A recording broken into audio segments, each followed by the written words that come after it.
ദൈവതിരുനാമത്തിന് മഹത്വമുണ്ടായിരിക്കട്ടെ. ഭാരതീയ പാരമ്പര്യത്തിൽ അറിവിൻ്റെ ആഴങ്ങളെ നമുക്ക് കാണിച്ചു തരുന്ന ഒന്നാണ് ഉപനിഷത്തുകൾ.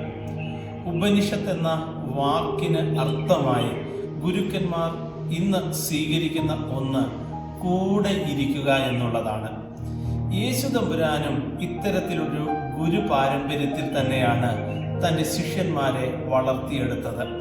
തന്നോട് കൂടെ ഇരിക്കുവാനും ദൈവിക രഹസ്യങ്ങളെ മനസ്സിലാക്കുവാനും പരിശുദ്ധാത്മാവിൻ്റെ നിറവിൽ പിന്നീട് വളരുവാനും ലോകത്തിൻ്റെ അറ്റത്തോളം പോകുവാനും അവരെ യോഗ്യരാക്കി തീർത്തതും ആ കൂടെ ഇരിക്കൽ തന്നെയാണ്.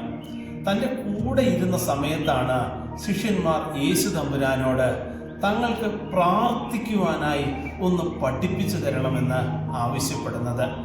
അത് ലൂക്കോസ് എവൻഗേലിസ്റ്റിന് എഴുതിയ സുവിശേഷം 11-ാം അധ്യായത്തിൻ്റെ ആദ്യ വാക്യങ്ങളിൽ കർത്തൃപ്രാർത്ഥനയായി പഠിപ്പിച്ചു കൊണ്ടിരിക്കുന്നത് നമുക്ക് കാണുവാനും പറ്റും. നമ്മുടെ ദൈവത്തെ സ്നേഹവാനായിരിക്കുന്ന പിതാവിനെ പോലെ കാണുവാനും അവൻ്റെ അരികിലായിരിക്കുവാനും നമുക്കും ഇടയാകണം എന്നുള്ള ഓർമ്മപ്പെടുത്തലാണ് കർത്തൃപ്രാർത്ഥന ഓരോ പ്രാവശ്യം ചൊല്ലുമ്പോഴും നമ്മുടെ ഹൃദയത്തിലേക്കും കടന്നു വരേണ്ടത്. യേശു തമ്പുരാനെ എപ്പോഴും ആളുകൾ ആഗ്രഹത്തോടെ കാത്തിരുന്നു എന്നുള്ളത് 8-ാം അധ്യായത്തിൻ്റെ 40-ാമത്തെ വാക്യത്തിൽ കാണുന്നുണ്ട്. അതിങ്ങനെയാണ്: യേശു തമ്പുരാൻ മടങ്ങി വന്നപ്പോൾ പുരുഷാരം അവനെ സന്തോഷത്തോടെ കൈക്കൊണ്ടു. അവർ എല്ലാവരും അവനായിട്ട് കാത്തിരിക്കുകയായിരുന്നു എന്ന്. നമുക്ക് വേണ്ടി ആഗ്രഹത്തോടുകൂടെ കാത്തിരിക്കുന്നവരുടെ അരികിലേക്ക് സന്തോഷത്തോടുകൂടെ തിരികെ വരുവാൻ നമുക്ക് പറ്റുന്നുണ്ടോ? ഇല്ലെങ്കിൽ ഈ നോമ്പുകാലം അതിനുള്ള ഒരുക്കമാകണം. ഒരു മടങ്ങി വരവ് സന്തോഷത്തോടുകൂടി ആയിത്തീരുവാൻ പ്രത്യേകമായി ഈ നോമ്പുകാലത്ത് ശ്രദ്ധിക്കണം.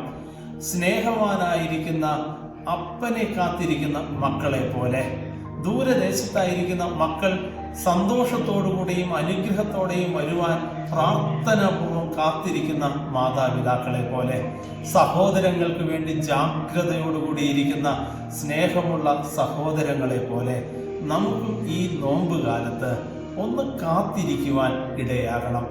ദൈവത്തിൻ്റെ വലിയ കൃപയാൽ പാതി നോമ്പോളം നമ്മൾ എത്തി നിൽക്കുകയാണല്ലോ. നമ്മുടെ യേശു തമ്പുരാൻ ഉദ്ധാനത്തിലൂടെ ദൈവത്തിൻ്റെ വലിയ കൃപയാൽ ഉയർത്തെഴുന്നേൽക്കുന്ന ദിവസം നമ്മെ സന്തോഷത്തോടെ എതിരേൽക്കുവാൻ ഈ ദിവസങ്ങളിൽ ഇടയാകട്ടെ. നമ്മുടെ ഉള്ളിലേക്ക് ഉദ്ധാന പെരുന്നാളിൻ്റെ കൃപയും അനുഗ്രഹവും കടന്നു വരുവാൻ നോമ്പ് മുഖാന്തിരമാവണം ആകട്ടെ. അതിനായി പരിശുദ്ധാത്മാവ് കൃപയോടെ നമ്മളെ വഴി നയിക്കട്ടെ. ദൈവം ഏവരെയും അനുഗ്രഹത്തോടെ കൊണ്ടു നടക്കുവാൻ ഈ ദിവസങ്ങൾ സാധ്യമായി തീരട്ടെ എന്ന് പ്രാർത്ഥിക്കുന്നു.